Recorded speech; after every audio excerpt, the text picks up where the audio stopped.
આજે આશીર્વાદ દેવામાં એક બાળક 5મું ભણે છે, એનો જન્મદિવસ છે પ્રભુ.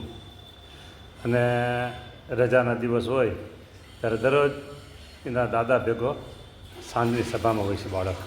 દર્શન કરો, રજાના દિવસે દરરોજ મંદિર આવે છે. તમારા પ્રત્યે અપાર અને હેત રીતે ભક્તિ છે. એનું નામ છે નેત્ર. મહારાજ નેત્ર એટલે નામ, એની દ્રષ્ટિ બહુ સરસ મહારાજ કહેવાય. તો દયાળુ એના જીવનમાં ખૂબ ખૂબ એ સુખી થાય. સગપર્યા નેત્ર અંકિતભાઈ. હા, તો બર્થડેના એવા આશીર્વાદ પ્રભુને આપો.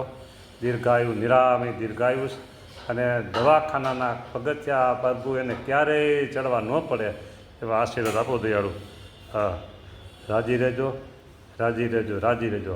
અને બાળકના તો સવારથી આનંદ છે, ખુશાલ છે. જલ્દી જ આપણે દર્શન કરવા જાવ, જલ્દી દર્શન કરવા જાવ, જલ્દી દર્શન કરવા જાવ, દાદાને કીધા કરે. સમજા? તો બાળકના જેવો ઉત્સાહ છે, આનંદ છે, એવા જ તમે મોજથી એના આશીર્વાદ દયાળુ આપો. જય સ્વામિનારાયણ. તમારા આશીર્વાદ હોય એટલે બાળકને ખુશાલ પર. જય સ્વામિનારાયણ.